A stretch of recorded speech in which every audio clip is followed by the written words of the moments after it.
Hello जी, क्या हाल है आपके। उम्मीद है कि आप ठीक होंगे। आपके कश्मीरी भाई की जानब से आपको बहुत सारा प्यार। तो जनाब, कुछ टॉपिक्स हैं जिनके हवाले से आज की वीडियो में हम जो बात करेंगे। एक तो चैंपियंस ट्रॉफी के ऊपर जो डेडलॉक बरकरार है उसके हवाले से बात करेंगे, और दूसरा एक्टर मोहम्मद रिजवान ने एक्टिंग की जो दुकान है ना वो खोल के रखी हुई है। और एक्टिंग के साथ अब जो है रिजवान साहब ने झूठ बोलना भी शुरू कर दिया है। वो क्या झूठ बोला है उसके हवाले से भी हम बात करेंगे, और बाकी भी कुछ न्यूज आ रही है वो भी आपके साथ शेयर करूंगा।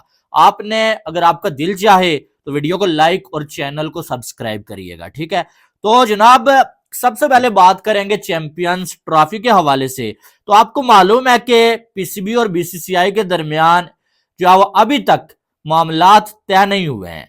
पीसीबी ने हाइब्रिड मॉडल के लिए तो मान लिया था, लेकिन पीसीबी ने साथ में एक बहुत बड़ी डिमांड की थी कि बीसीसीआई हमें लिख के दे कि भाई आप, जब हम जो है वो इंडिया में आके नहीं खेलेंगे ना, तो आप भी अपने मैचेस बाहर करवाएंगे। आपके इवेंट में जो पाकिस्तान के मैचेस होंगे ना वो जो बाहर होंगे। लेकिन बीसीसीआई ने इनकार कर दिया कि भाई हम लिख के नहीं दे रहे। अब आपको मालूम है कि आईसीसी के चेयरमैन कौन है, वो भी जो है वो जेशा है भाई। और न्यूज ये आ रही है कि कोई एक तरफा फैसला या तो कर लिया जाएगा, या जो है वो चैंपियंस ट्रॉफी को पोस्टपोन कर लिया जाएगा, या कैंसिल भी हो सकती है। अब कैंसिल होने के जो असरात हैं वो मैं आपको बता सकता हूं कि जो नुकसानात हैं वो क्या होने जा रहे हैं। अगर चैंपियंस ट्रॉफी कैंसिल हो जाती है ना, तो 750 मिलियन डॉलर्स, कितने, 750 मिलियन डॉलर्स का लॉस हो जाएगा आईसीसी को, ठीक है।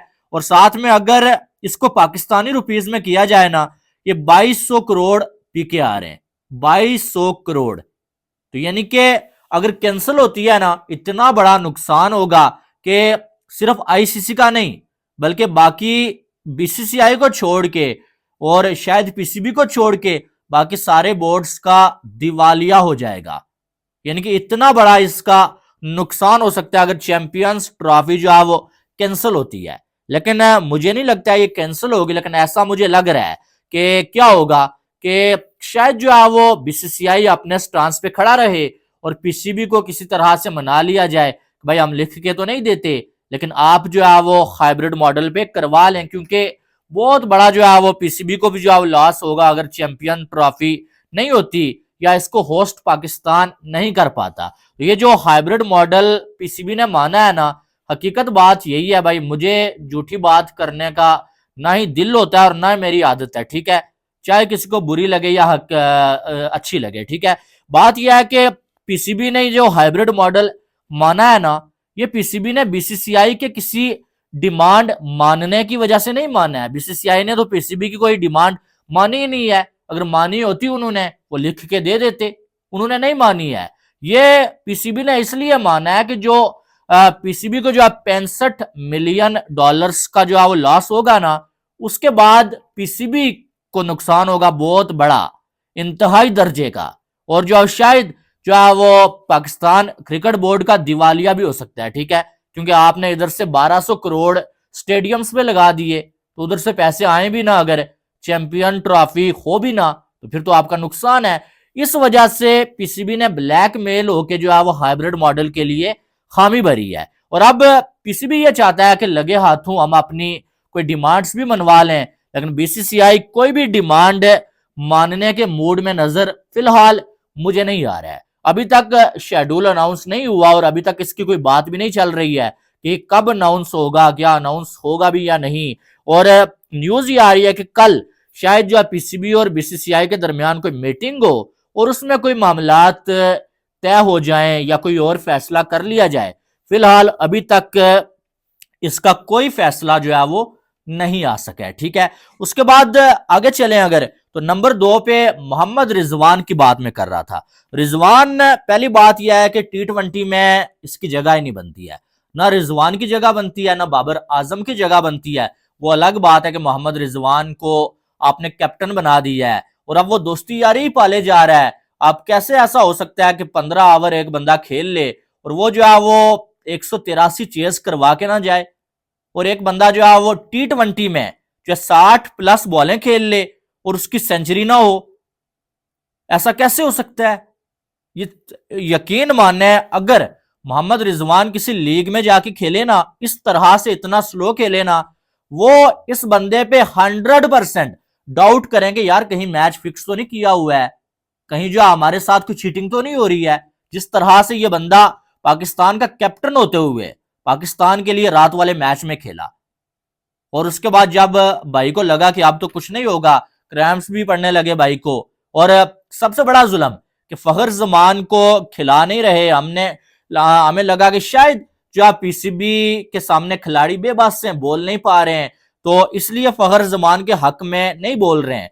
लेकिन मोहम्मद रिजवान ने तो मुनाफिकत की सारी हदें पार कर दी हैं। मैंने इसका एक इंटरव्यू सुना जिसमें वो कहता है कि भाई आप लोगों को गलत लगता है, हकीकत में फखर जमान जो बीमार है, वो बीमार है, वो खेल नहीं सकता है, इसलिए वो नहीं खेल रहा है।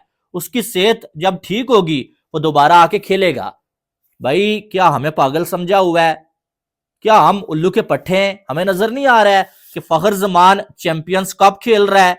उससे इंटरव्यू हुआ, वो कहता है, उससे पूछा गया कि आप हम दुआ करते हैं कि आप फिट हो जाएं और पाकिस्तानी टीम में खेलें। वो आगे से हंस के कहता है भाई अगर मैं अनफिट होता तो मैं यहां पर खेल रहा होता। इतनी बड़ी बड़ी डाइव्स लगा के वो जो कैच पकड़ रहा है। और रिजवान साहब जो हमेशा इस्लाम के नाम पे बात करते हैं, हमेशा जो है वो नमाज पढ़ रहे होते हैं मैदान में कि भाई मैं बड़ा सच्चा मुसलमान हूं, मैं कभी झूठ नहीं बोलता। ये झूठ बोलते हुए शर्म नहीं आई है आपको? आपको इतनी शर्म नहीं आई है कि मेरा साथी खिलाड़ी है, उसके साथ जानबूझ के पीसीबी और आकिब जावेद नाइंसाफी कर रहे हैं, और आप जो है सिर्फ अपनी कैप्टनसी बचाने के चक्कर में, और आप जो अपने दोस्त बाबर आजम की ओपनिंग बचाने के चक्कर में आप ये झूठ बोल रहे हो कि फखर जमान बीमार है। यार हद हो गई है यार। जब तुम लोग अपने कंट्री के साथ जो आप मुफलिस नहीं हो, अपने कंट्री के नहीं हो, किसी के क्या हक हो गए तुम लोग? फिर बात करते हैं जी कि हमें क्रिटिसाइज किया जाता है। सीधा सीधा सफेद झूठ बोल रहा है हमें। एक साइड फखर जमान जो है वो खेलता हुआ नजर आ रहा है भाई, बिल्कुल हट्टा कट्टा, और दूसरी साइड आपकी टीम का कैप्टन रिजवान झूठ बोल रहा है कि फखर तो बीमार है। पता नहीं हम बंदे हैं भाई, हमारी गुनहगार आंखों को नजर नहीं आ रहा है, या रिजवान साहब को लगता है कि पूरा पाकिस्तान फुद्दू है। ऊपर से एक ही लड़का जो पाकिस्तानी टीम में इस टाइम T20 टीम में है, जिसको देख के लगता है कि यार 180 190 चेस करना हो वो हेल्प कर सकता है, उसका नाम है साइम अयूब। उसे भी बाहर बैठा दिया, ओपनिंग से हटा दिया, वन डाउन पे उसको खिला रहे हो सिर्फ इस वजह से कि बाबर आजम ओपनर खेल ले। हकीकत कह रहा हूं कि अगर बाबर आजम और रिजवान किसी और दुनिया की टीम में होते ना, इनमें से एक भी आपको T20 में खेलता हुआ नजर ना आता। ये तो क्राइम है कि आप जो है T20 में पावर प्ले 60 के स्ट्राइक रेट से खेल के चले जाते हैं और आपको जरा शर्म नहीं आती है। बहरहाल इंतहा हो गई है, क्या ही कह सकते हैं। अब मैं क्या बोलूं आपको, ये एक बंदा जो है वो मैदान में खड़ा होकर नमाज पढ़ने लगता है जी, बड़े बड़ी वो एक्टिंग करता है जी, मैं बड़ा जो है वो नेक परहेजगार बंदा हूं, और बीच में आके झूठ इतना बड़ा कि फखर जमान तो बीमार है। पता नहीं कौन सी बीमारी लगी हुई है भाई उसको, कोई हद होती है यार। मानते हैं कि आजकल थोड़ा मौसम चेंज हो रहा है, सर्दी है, लेकिन इसका यह मतलब नहीं है कि आप एक हट्टे कट्टे बंदे को बीमार बता दें। और सर्दी तो पाकिस्तान में इतनी नहीं है, ये कश्मीर में मैं बैठा हुआ हूँ, कश्मीर में सर्दी है। आप लोग कहाँ कहाँ से देख रहे हैं, आप भी कमेंट करके बताएं कि आपके शहर में क्या इतनी सर्दी है। वैसे मैंने ये देखें कोट पहना हुआ है, सर्दी है इधर हकीकत में, और इसी वजह से जो है वो मैं इस टाइम ये वीडियो बना रहा हूँ। बहरहाल आपकी जो भी राय है वो आपने कमेंट बॉक्स में बतानी है। बाकी वीडियो को लाइक और चैनल को सब्सक्राइब करिएगा। Love you all, Allah Hafiz.